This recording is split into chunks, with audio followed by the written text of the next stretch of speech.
It's funny you said that about like you're feeling that same thing, because there was something that I didn't have in my notes, but I picked it up when I was reading it about the processing kind of online feminism, right? I really related to it in the sense of like how I consumed kind of online anti-racism in like a 2015, 16, 17 era time where I didn't go to university, right? I was getting all of this kind of like very online anti-racism that just made me angry. Yeah. And obviously I'm mixed race, right? So it's kind of like I was angry at essentially people I loved who were like my family. And it was counterproductive to my life. And I would find when little things happened that might have been like racist or whatever, I was not just experiencing that, I was experiencing like everything that I hadn't processed, and I was getting all this information from online. But could you just talk a little bit about that? Yeah, I think I get what you mean, which is like, it's a really difficult thing with feminism, right? Which is at what point where is the balance? And it's an open question. It's like, where is the balance with like men as a category, and like women, if you're a woman, cis or trans, like that you've probably you either have been victimized by men, or you have the fear of it. And that's a rational fear given like looking around the world. And it's like, how do you tolerate that, particularly when you happen to be heterosexual, as in you love and want to share your life with and have sex with and share like intimate things with the category of people who you're afraid of. And when you like you have daddy issues or whatever, and like I've just described here some of the stuff with my dad, the stuff with being in an all boys environment, it's like I could definitely use very simplistic feminist discourses to keep pushing this and reaffirming to myself this belief that no man can be trusted. And it became counterproductive because I still fancy them, frankly. Like maybe if I was a lesbian, it would be like separatist. Don't we all? But like then if you go into sexual and romantic dynamics with this belief that like you are not to be trusted, it's almost worse. It's better to be a bit deluded, but that had been shattered for me. So yeah, I was using sometimes that to bolster my own feelings of resentment and anger, but not realizing that resentment and anger was also making me choose, frankly, some of the worst men I could have. Like there has to be yeah.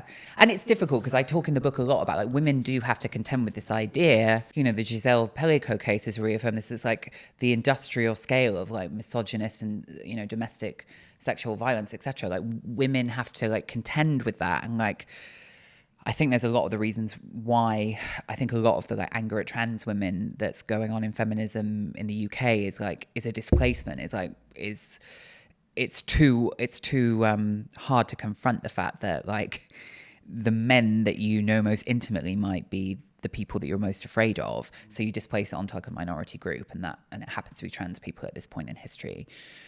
But like for me personally, like I that's why I can see that in like anti-trans feminism, is because actually, funnily enough, I have like a version of it myself, which is like it's categorically easier to just write men off. But that's also not feminist, because you have to believe that like even like negative male behaviors are socialized. They're not born bad. And also that like that there are obviously exceptions, because there's this sort of strange effect where I was sort of and again, I talk about this in the book, particularly with sex, right? Is that there were times where I was so pessimistic about my ability to have a loving relationship with a man. I sort of swapped out sexual validation for that because I'd written that off. And then as that went on, I was starting to pick more and more like unsuitable and often quite hyper-masculine men, the exact sort of men that I wouldn't want to spend, like I wouldn't want to have dinner with them. And I would feel a mixture of fear and anxiety around them, but then I would be doing like the most intimate things ever with them. And I had to like... I was scared. I was scared.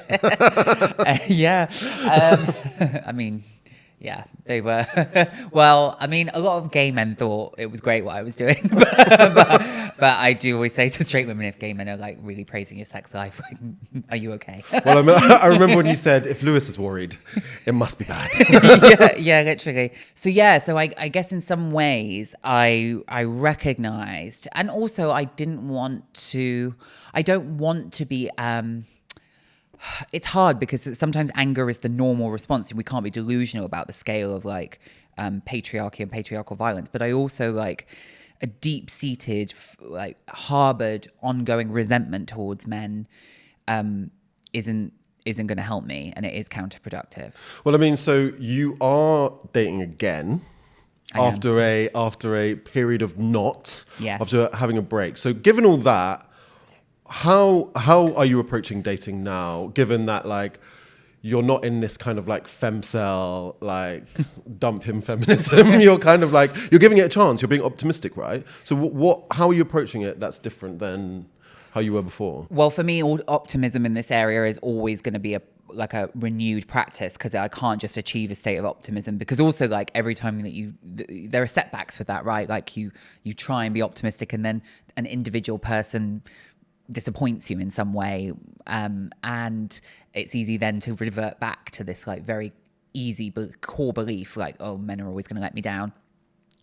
I guess like the point about dating now is, I did a lot of work in that area, and that included like not dating for quite a long time. And I guess what I would say on that is I for the first time in my life, I have a sense of certainty and comfort that I have the tools to be able to recognize a healthy person, a healthy man, to be able to recognize things like, am I being respected and considered and seen, and do I feel safe with this person, and to value that more than like looks or status or whatever. And I also have enough regard for myself and my own life and my own inner peace that I don't want to hand over my serenity and peace of mind to something like which I have done many times before, a relationship that is like constantly giving like up till 5 a.m, stressing, worrying, like frazzled, like do I need to be like reading their phone, etc. Like not in that like insane space, which comes from building a life that you don't want to run away from to begin with. So I have more understanding about what something healthy could look like, and a sort of person that could offer me that. Knowing to be able to recognize it doesn't mean I've found it, and it doesn't mean I can like will it into my life. It just means, unfortunately, like, at this point, it just means I'm excluding a lot of people. But like the point is that that's all of any of us can do, is like I can't will that into being. I just have to keep having trust in my tools to do that, and then constantly just work on remaining like open enough. And not becoming like fatigued by the process. But that's like really difficult for anyone, and like for women in London on dating apps, etc. The whole discourse. Like that's the point, right? Is you can fix yourself enough to pick someone that's not crazy. You can stop being crazy enough so that you won't also pick other crazy people. But then you can't also just like present someone, because it's got to be like, as well as them just being like safe and kind to me, I also have to fancy them, have an intellectual connection. They have to be wanting a relationship at the same time that I do. Like I then have to be willing to sacrifice certain things about my single life and vice versa. And like, I don't know, it does still feel like, it always feels like it's quite a tall order until it happens. And then people, so how am I approaching dating? Yeah, I mean, I'm trying to just work on like remaining open-minded and having like trust, because the family narrative, I think all families have stories and ways in which the world are that your family hands down to you. And one of them is, in mine was like, you can't trust love and you can't trust men. And like, I'm having to like... And you're working against that. Yeah. Well, yeah. Okay, so let's have a bit of fun then. Okay. If you go on a date, what are like dating icks for the men at home who would want to no men, watch, men watching this? Yeah. Interested One in women. ick is you're watching this podcast.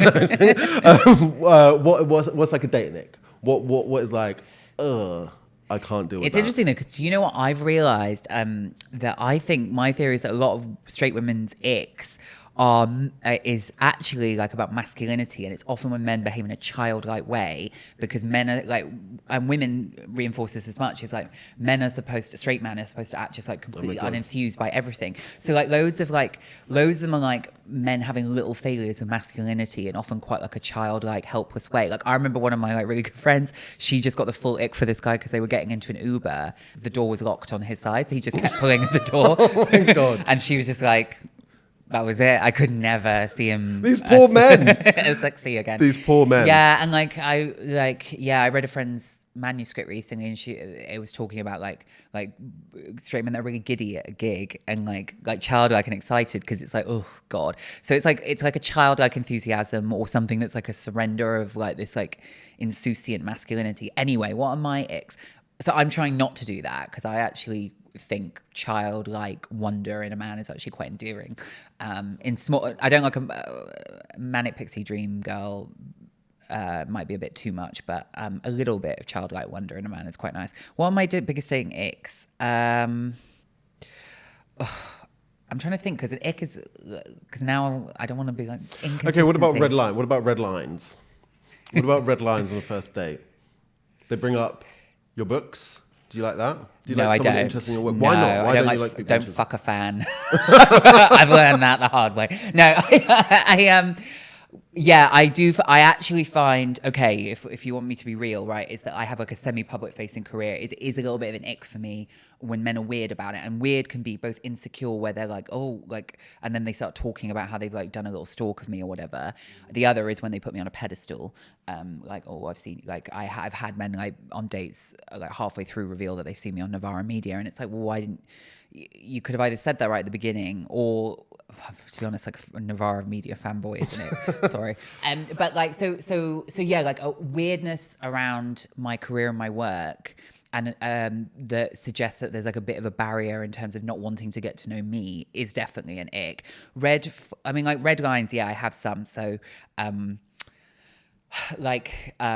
any signs of like alcohol or drug addiction, or problematic relationship with that, like as someone that has struggled with that, might be a bit of a different conversation if they're in recovery for a long time. But like, yeah, no. And I've experienced that before. Just even British culture, if drinking seems to matter a lot to someone, that's a red line.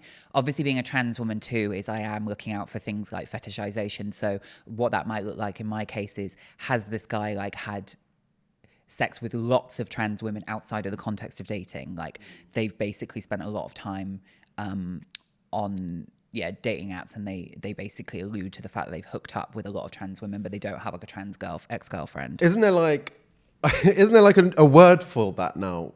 Did you mentioned that in the book? There's like it's like a new sexuality that's been Scoliosexual. Yeah, on field, scoliosexual. Yeah, I mean it's like, I just honestly just say, oh, I like trans girls. I think like, to be honest, it's a difficult one, that, because a lot of younger trans girls that I speak to like have the fantasy of like, oh, they want like a straight guy that's never dated a trans girl before.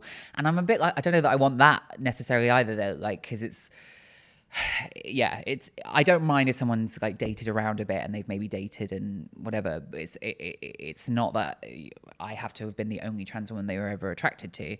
But obviously there is, I don't know if it's something you can relate to. I mean, we have talked about fetishization in the past and like the chat around that, but I think it's just a bit of a red flag to me if someone especially because it's very easy for men to go around and like have slept with a lot of trans girls, knowing that, like, I know because I've written about it, like what I was like when I was younger, which is like, you're taking any crumbs of affection, and if he's like benefited from that and he's like not really cared, this is like a minority group of women that probably like might have self-esteem issues and has no insight into that gives me the ick. The other red flags I guess I have, you always make fun of me for this, but I do think at this stage in my life, men that don't have their like shit together in terms of finances and work and not career. Broke. Yeah. She doesn't date broke. You make it sound like that. It's not even that they need to be well off or whatever, but like, it's like you have to have like she's not splitting the bill.